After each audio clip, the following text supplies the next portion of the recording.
You're listening to A Strange Arrangement.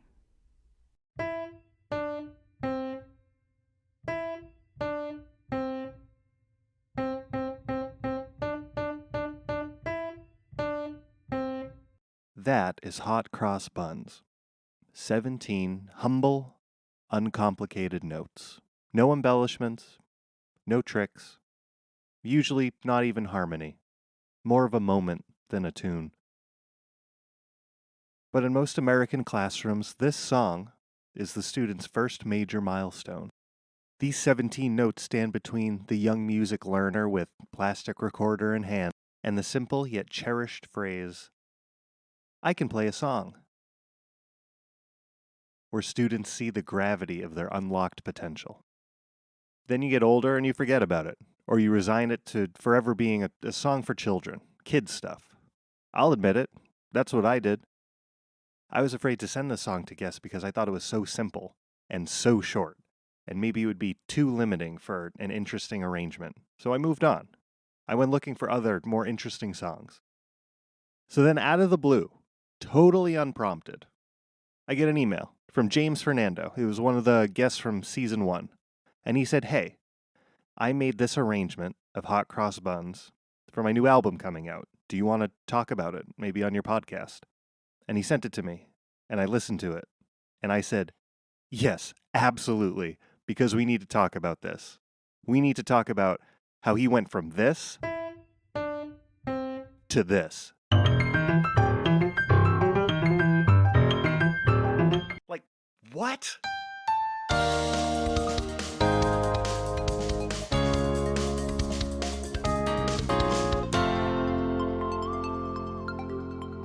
So between living in 2 different cities and having drastically different schedules, it was tricky planning a face-to-face meeting where we could talk about it.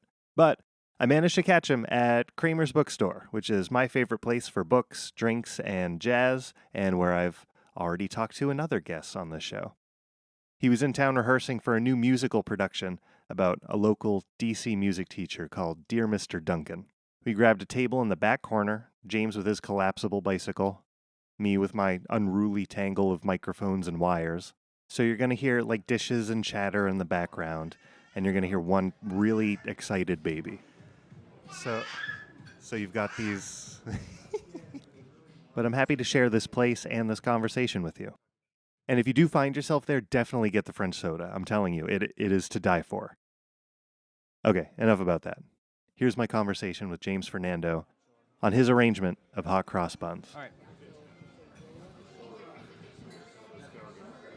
Hello, my name is James Fernando.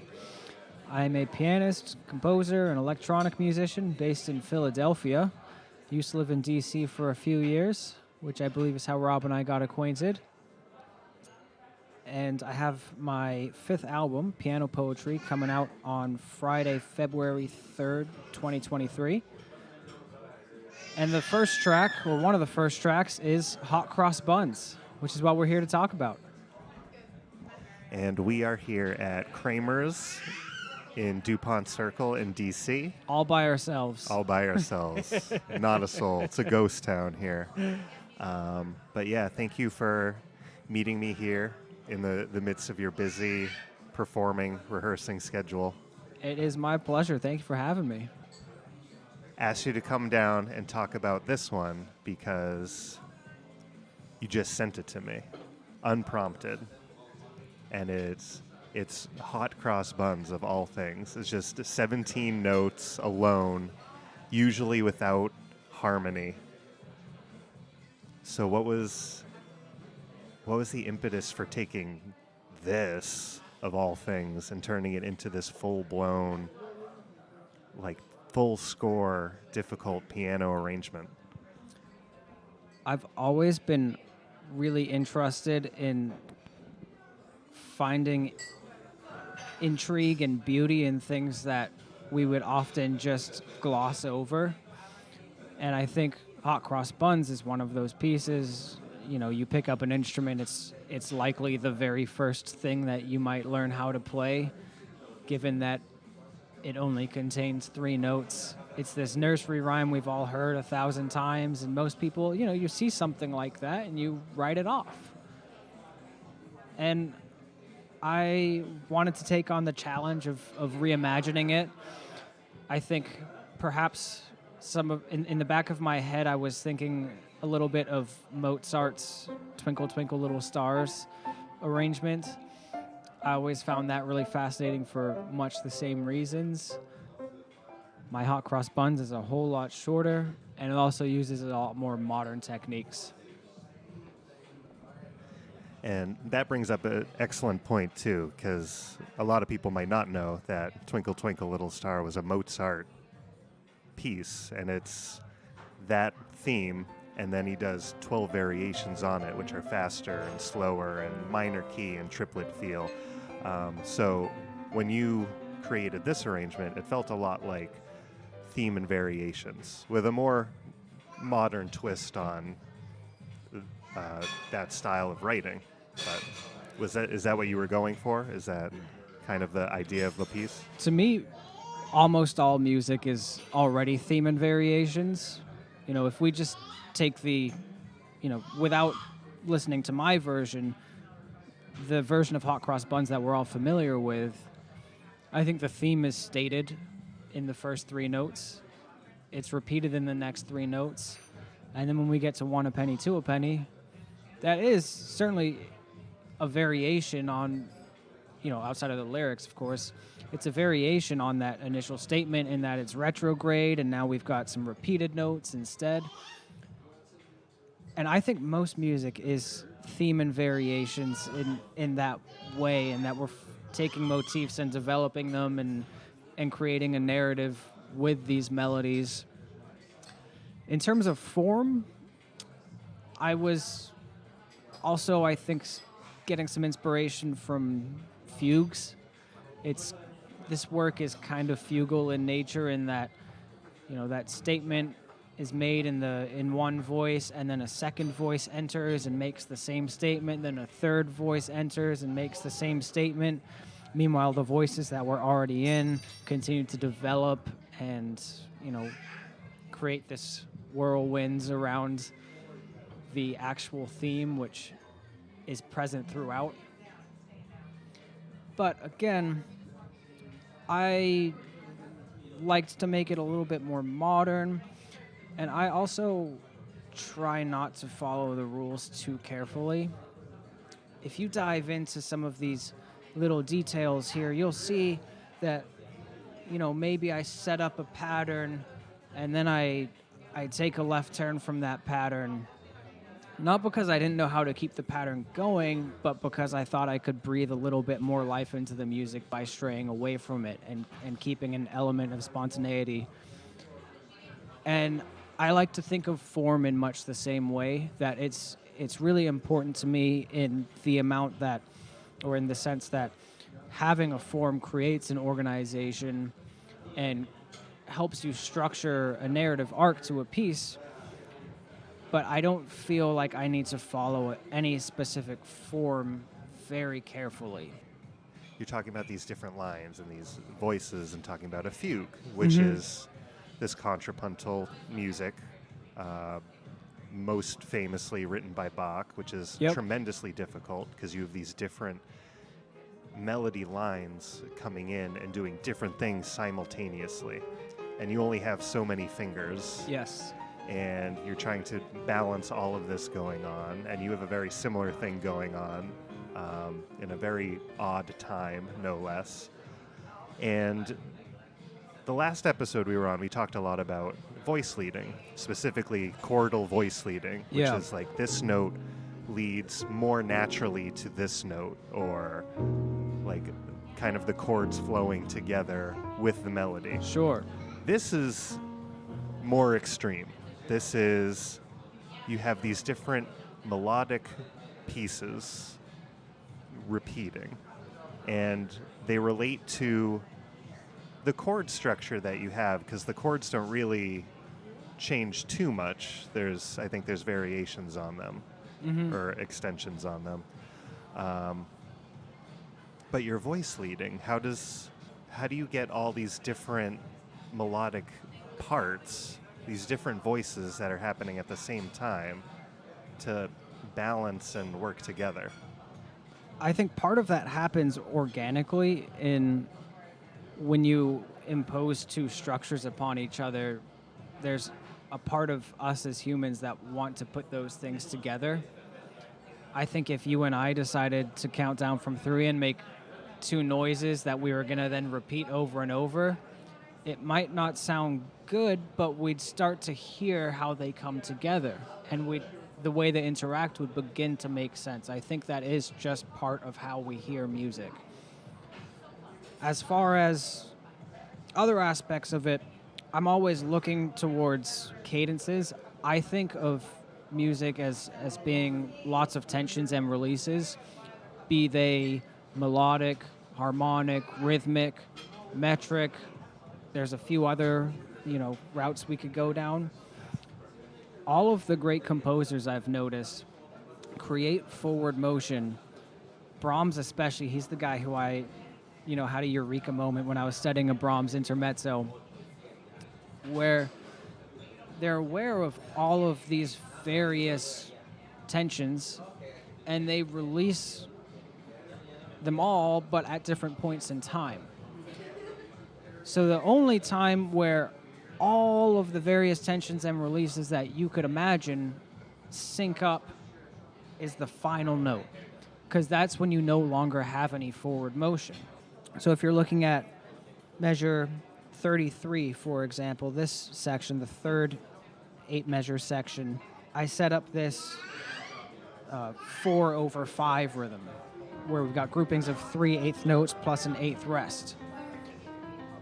And then on top of that, that rhythm is grouped into groupings of 4. And what that does is that creates an expectation that this story is going to keep going. And this is sort of, a side narrative to the main story where you're still invested in that as a listener, and that is pulling it forward. And we can resolve it somewhat in that we have rhythmic resolution at the same time that we have harmonic resolution. But if you look in measure, what would that be, 47, where that figure, that 4/3 or 4/5 figure ends, it resolves harmonically to C major, but in first inversion. And first inversion is not as true of a release as root position. And so we still want to hear it continue. And to me, that's what I'm always considering, is how are all of these voices interacting, and what are the various tensions and releases that they're creating, and trying to be aware of as much of it as possible in order to create music that moves forward, that still resolves enough that you're invested. And just to be clear, when your arrangement is in 5, yes, 5/4, 5/8. That's how I 5/8. wrote it. Yeah. Yeah.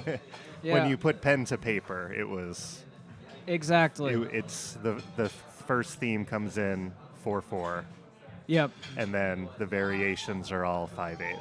Yeah, and I think you're probably wondering, or I'm kind of insinuating that maybe I don't actually feel it that way. And the way I feel it is different than the way it's going to look neatest on paper. To me, I feel it still in 4/4, but with every measure being one beat, and then the quintuplet would just be the subdivision. So I'm feeling 1, 2, 3, 4, 1, 2, 3, Really? 4. Okay. 3, 4. And that goes back to like how you feel the music as opposed to how it was written. Because last time I talked to you, I got very hung up on like what was on the page as opposed to like how you feel the music. And you have these like 4/5, 3-note sections that are, when you get to that variation, I'm not just counting in 5 as I'm listening to it. I mean, I am, so that I can, okay, where's the one, where are we going to land? But that's not how I move to it while listening to it. You give each voice kind of its own life. That's the goal. Yeah. So to me, I think it's always anchored within that 4/4 subdivided into quintuplet feeling, and then there's all these rhythmic illusions that I use. So in the first 8 measures is, as you said, it feels like it's in 4/4. It's funny the way I wrote it. I wrote it in 5/8 with a 2/5, but it just makes it feel like quarter notes or eighth notes, depending on how you're feeling it. Then the second 8 measures, we get into that quintuplet feel. It makes it all wonky and groovy.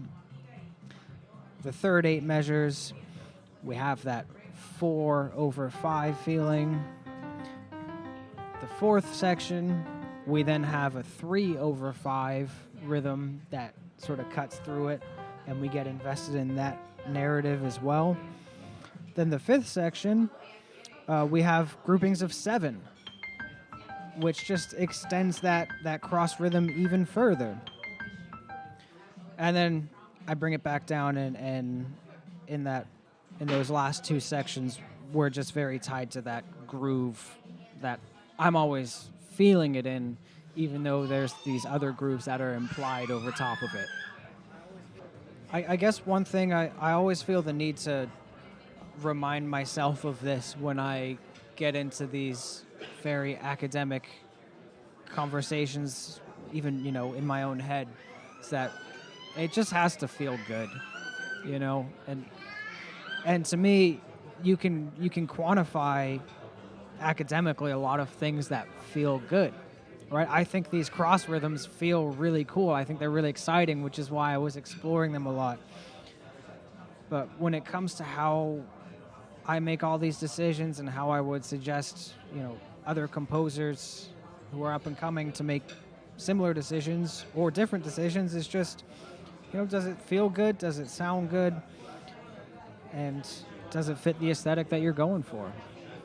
And to me, those considerations are always going to trump how much or how cool I think something is conceptually.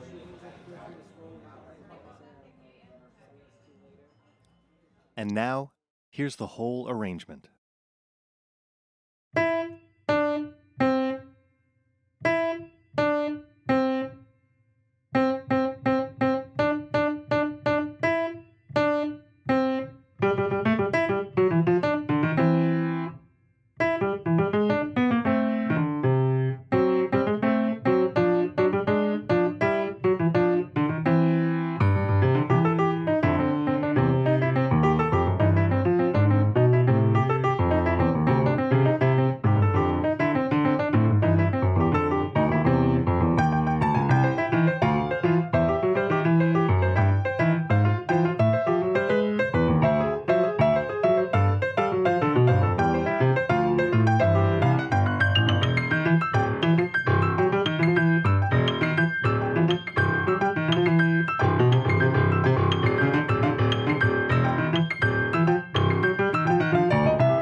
Anyway, we are talking today because I want to put this episode out soon so I can give listeners a chance to know about your new project, your new album coming out very soon. Would you talk about that? Absolutely. So the album is called Piano Poetry, and it features not just Hot Cross Buns, but also another arrangement from A Strange Arrangement.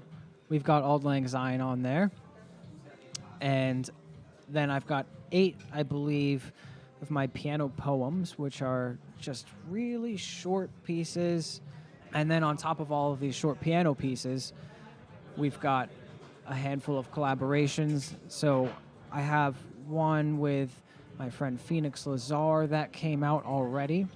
That is called Silhouette of Scars. Phoenix is someone who I met when I went to college at Berklee College of Music, and now she lives in Salt Spring Island, which is off the west coast of Canada. I've got a song out with Kathy Fink and Tom Paxton. some folk legends. That one's already out as a single, and then a handful of other collaborations with a lot of my favorite artists in my circle. I'm very excited to share this music. And I'm very excited to listen to it immediately as soon as it comes out. And I can't wait to hear these arrangements on there. And I'm very... You're a part of the project, too. I know.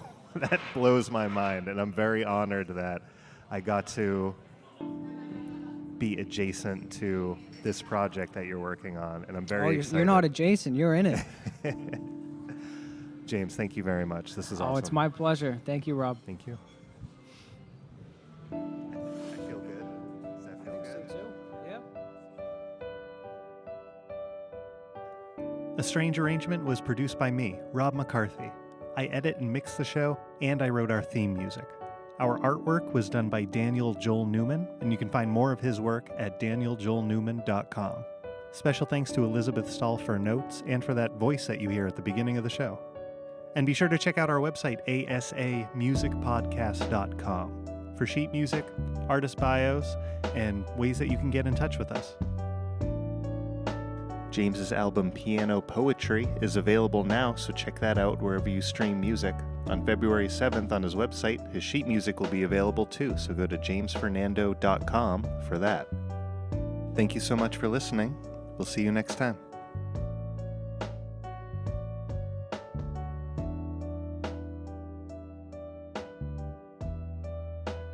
3, 4. Ooh, the crowd goes wild. They're a fan. They're a fan. They love it.